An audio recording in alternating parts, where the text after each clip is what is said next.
Welcome to the New Discovery Christian Podcast, where you'll find Bible messaging and sermons that will encourage, uplift, and challenge you to a godlier life. Join our community and become inspired to continue living a God-directed life.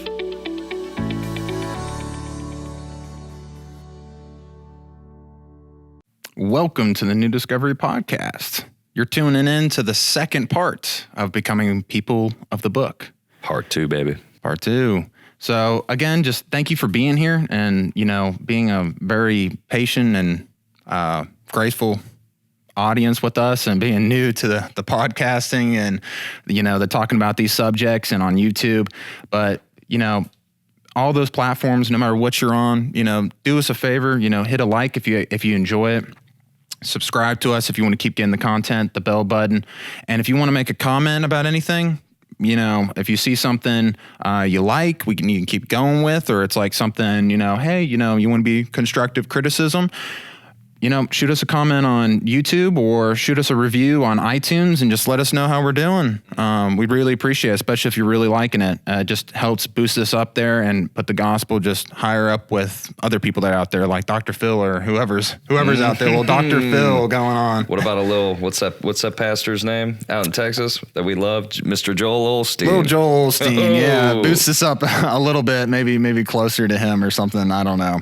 So I need to give a shout out right now to Nestor, our engineer behind the back. This coffee tastes amazing. Little McCafe. Little McCafe. Yes, sir. A little McDonald's action. Mm-hmm. All right. But today we're going to be talking about specifically citations and allusions and how that has to do with Jesus and the way he used them within his ministry and why. And why is that important to us? All right. Well, you're going to have to explain what a citation is because I ain't been in school in a while.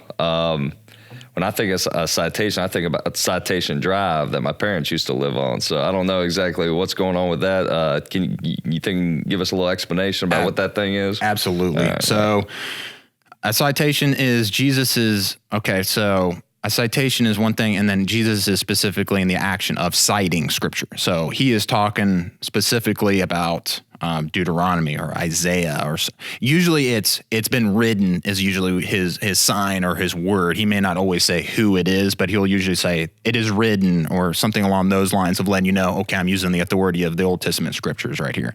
And when he's doing that, he is usually saying almost word for word or very, very close to saying the exact same words as someone is saying within the Scriptures, and it's very more precise, I would say. He's using it very precisely with the Scriptures. That's a citation specifically. Okay. So we're going to go through a few different ways in which Jesus uses the Scripture, and we're going to try to explain why does he do so, and I'll try to explain a little bit why along the road a little bit. I ask as we go through these, it's going to be, we had a part 2 because this is going to be quite a bit here, and this isn't even everything with Jesus. But we're going to go through these, and I'm going to try to explain along the way a little bit, and especially at the end of why it's important that we go through all these Scriptures, because I even thought about leaving this out. But hearing the way that Jesus uses it and the combination of how much, I think is really, really, really important. So one of the first ones, for instance, is in Exodus, for instance. Jesus uses these, and he knows the 10 Commandments. He knows them, all 10 of them. He knows them off the top of his head. But also, he knows more than just about the Exodus with the 10 Commandments. It's so encompassing. I'm not even going to go into it. But he knows more than the 10 Commandments out of Exodus. Deuteronomy, he cites the Mosaic law, and that just specifically has to do with specific laws while Moses was around. And this is important for religious debate with the leaders, for instance. Jesus is putting himself out as a leader, and he needs to know these laws and on the top of his head because they do. And Jesus needs to have that debate with them about, what's right? Are you just how we talked about traditions in the last podcast, and what is actually God alluding to and trying to get to? So that's very important that Jesus does that, and that's one use that he does.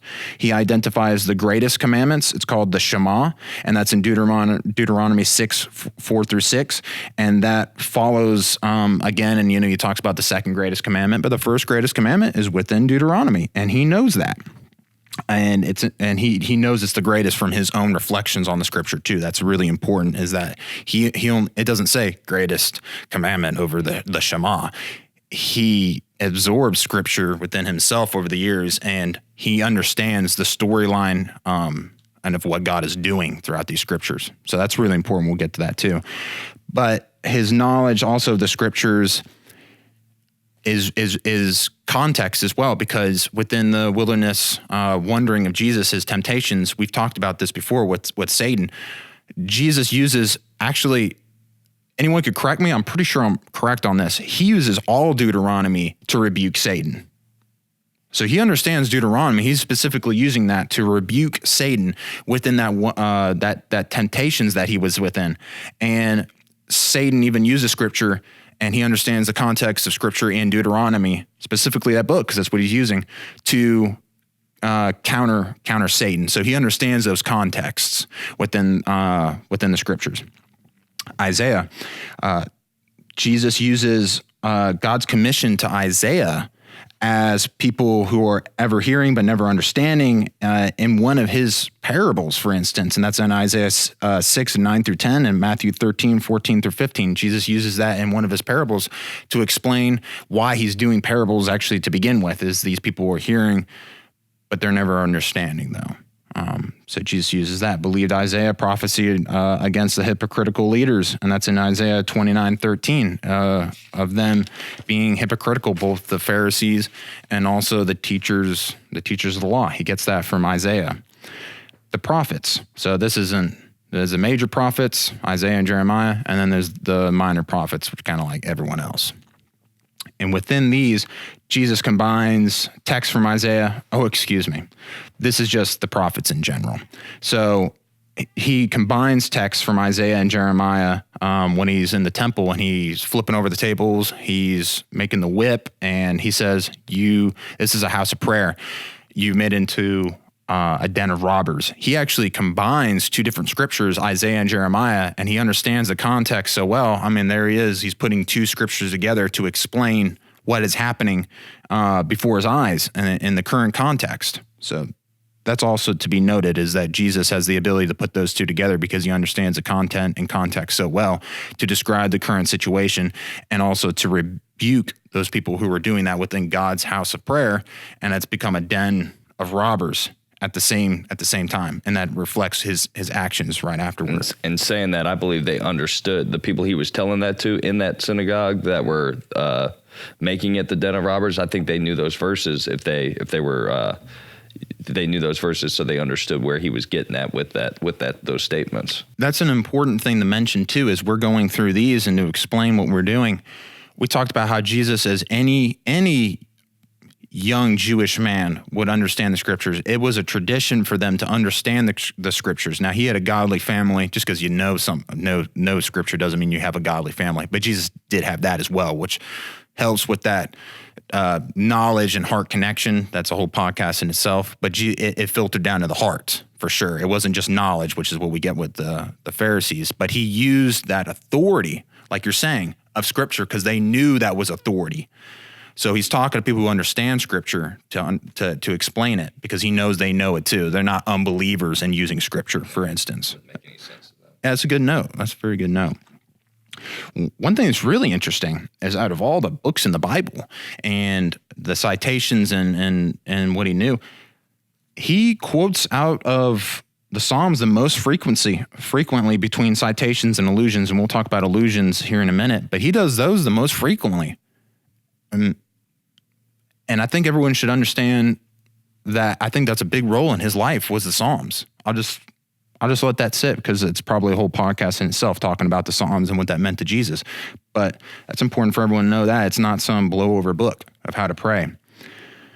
So one instance that he uses Psalms is he talks about the stones the builder rejected has become the cornerstone. That's found within Psalm 118. And then very soon after that, Jesus brings up in 118 again, and he talks about blessed are those who come in the name of the Lord. So that's another instance where he talks specifically about a certain verse.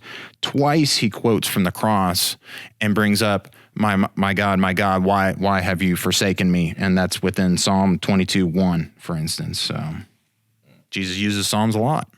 Yeah, and I know that's one of your favorite books too. You're constantly going through that. Yeah, right now, just within my own personal reading, has nothing to do with the podcast, has nothing to do with the teachings that I do on Wednesday. That is something that I have, for about a year, maybe going on a year and a half, has been something I've always included in on a daily basis. It's really just helping me get in tune with the presence of the Lord and that communication and knowing that he's there with me in a very deep way. So I'll mention that. Yeah, so, that could be part of the reason why Jesus knew it so well.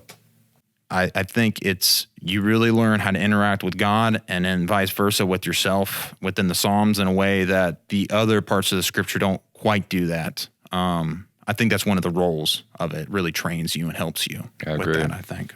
So saying that, we know why it's important for us to know scripture, but why is it important for us to know that Jesus was able to speak the scriptures so accurately, so precise?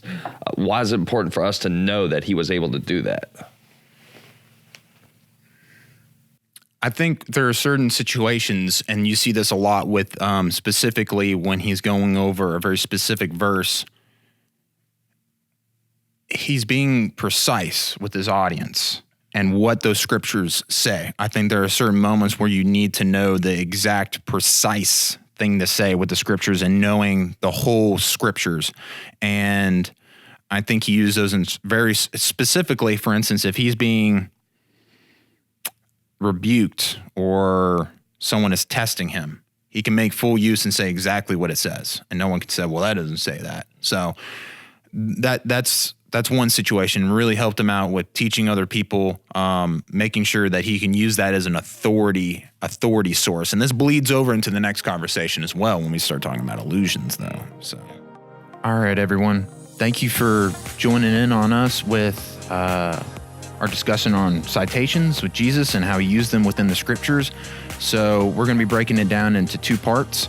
So we went over the citations, and then in the next episode, what you're going to be seeing is allusions. And then what does all this mean when it comes to citations and allusions?